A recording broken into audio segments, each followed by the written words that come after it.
Hello engineers, আমি চলে এসেছি নেক্সট ভিডিও, যেটা হচ্ছে প্রপার্টিস অফ ভ্যারিয়েন্স। তো ফার্স্ট প্রপার্টি হচ্ছে where x equal to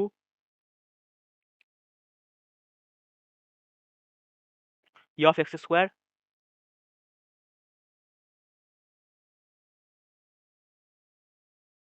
overall E x এর whole square.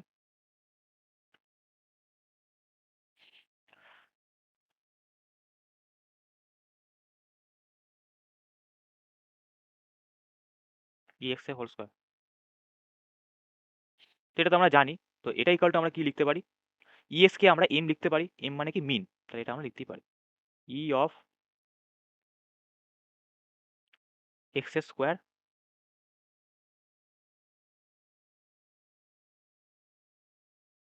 Minus M square. তাহলে বোঝা গেল সেকেন্ড যে প্রপার্টি, যেটা আমরা ওখানে দেখেছিলাম যে expectation of any constant equal to expectation, কিন্তু variance of any constant equal to zero.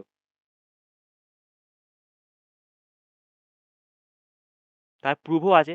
তো প্রুফ বেসিক্যালি এগুলো দেয় না, তো প্রুফ তোরা নিজেরাই করতে পারবি। দেখ, ভ্যাড এস ইকাল টু যদি এই ফর্মুলাটা হয়, তাহলে এক্স এর জায়গায় এ বসবে, তাহলে ই of A square. E of A square মানে কি? ই of any constant equal to constant, মানে এ স্কোয়ার এলো। আবার ই অফ এ মানে হচ্ছে এ, আবার তার স্কোয়ার করছি, মানে সেটা হচ্ছে এ স্কোয়ারই হলো। তাহলে A square minus A square equal to zero, ওই কারণে ভ্যাড অফ এ হচ্ছে জিরো। মানে আলটিমেট আমরা এই ই অফ এক্স স্কোয়ার থেকে পাই এ স্কোয়ার, আর ই এক্স এর হোল স্কোয়ার থেকেও আমরা পাই এ স্কোয়ার, ওই জন্য জিরো হচ্ছে। তিন, এগুলো তোদের সব মানে ট্রু ফলস আকারে দিতে পারে, যে variance of any constant equal to non negative, মানে variance of any constant equal to positive. তাহলে এটা ট্রু না ফলস? অবভিয়াসলি ফলস, কারণ অলওয়েজ জিরো। তো এরকম টাইপের ট্রু ফলস গুলো দিতে পারে। প্রপার্টি থেকে খুব বেশি শর্ট কোশ্চেন আসে। হলো 3 নম্বর যে প্রপার্টি, এটাও খুবই ইম্পর্টেন্ট প্রপার্টি। এটা তোদের মানে এটা পরে গিয়ে খুব কাজে লাগবে, কোরিলেশন ফোরিলেশন করতে গেলে খুবই কাজে লাগবে। যখন আমরা মানে চেঞ্জ করব কোনো ভ্যারিয়েবল, তখন খুব কাজে লাগবে।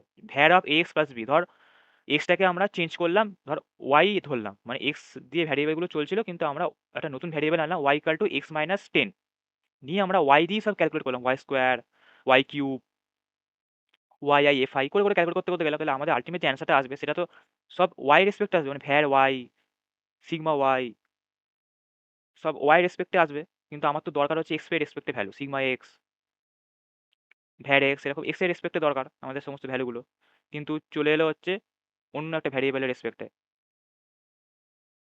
তাহলে আমরা কি করে চেঞ্জ করব? এইভাবে চেঞ্জ করব, এ square var X.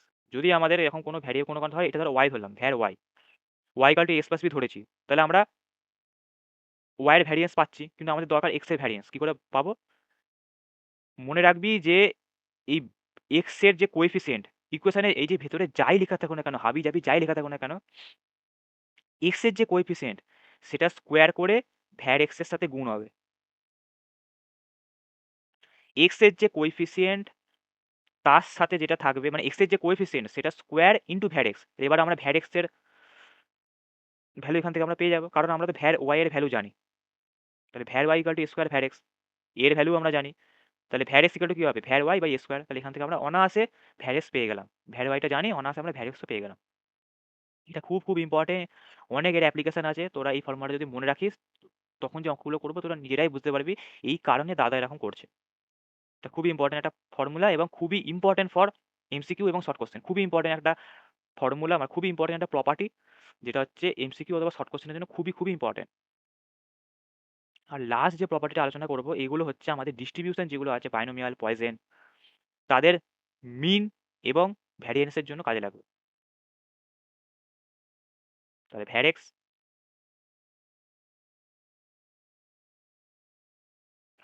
Equal two আমরা কি লিখতে পারি?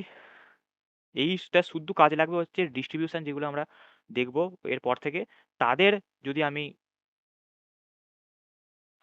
মিন এবং ভ্যারিয়েন্স ক্যালকুলেট করি, তাদের জন্য শুধু এই ভ্যারিয়েন্সের ফর্মুলাটা ইউজ হবে ডিস্ট্রিবিউশনের ভ্যারিয়েন্স বার করার জন্য। আর কিন্তু কোথাও অ্যাপ্লিকেবল হবে না, মানে অ্যাপ্লিকেবল হবে না মানে ইউজ করবি না। এইটা শুদ্ধ আমাদের 4 নম্বর প্রপার্টিটা শুদ্ধ হচ্ছে any distribution, binomial, poison, exponential. Basically তোদের পরীক্ষা যেটা আসবে সেটা হচ্ছে বাইনোমিয়াল এবং পয়সন। পরীক্ষা যেগুলো আসে, যদি আসে, তাহলে এগুলো মানে পিএ কিউতে যেগুলো এসছে, এই পয়সন এবং বাইনোমিয়ালটাই এসছে, এক্সপোনেনশিয়ালও দেয়নি, গামা ফাংশনও দেয়নি। এক্সপোনেনশিয়ালও দেয়নি, গামা ফাংশনও দেয়নি, কিন্তু তবুও আমি করিয়ে দেবো, যাতে যদি দিয়ে দেয়, যেহেতু সিলেবাসে আছে, যদি দিয়ে দেয়, কারণ ম্যাকআউটের তো ব্যাপার, যদি দিয়ে দেয় তাহলে তোরা করতে পারবে। তো তাহলে আমি সবই করাবো, সবারই মিন ভ্যারিয়েন্স করাবো, অঙ্ক করাবো, শুধু স্টে টিউনড এবং আমার সাথে সাথে তোরা প্র্যাকটিস করবে। তাহলে এই 4টে প্রপার্টি তোরা তাহলে বুঝতে পেরেছিস। এটা হচ্ছে ভ্যারেক্সের ফর্মুলা, এটা ভ্যারে মানে যে কোনো কনস্ট্যান্টের ভ্যারিয়েন্স হচ্ছে 0, var of S plus B হচ্ছে, সবসময় এটা মাথাতে রাখবি যে এক্সের যে কোএফিসিয়েন্ট তার স্কোয়ার ইন্টু ভ্যারেক্স, আর লাস্ট যেটা হচ্ছে var X equal to E of X into X minus one minus M into A minus one. এটা হচ্ছে শুধু ইউজ হবে ফর এনি ডিস্ট্রিবিউশন, নর্মাল কিন্তু অঙ্ক করার জন্য ব্যবহার করবি না। তাহলে বোঝা গেল। তো এরপরে একটা ডিসক্রিটের প্রবলেম করাবো, একটা কন্টিনিউয়াসের প্রবলেম করাবো। তো bye bye. If I make you crazy, just take it easy.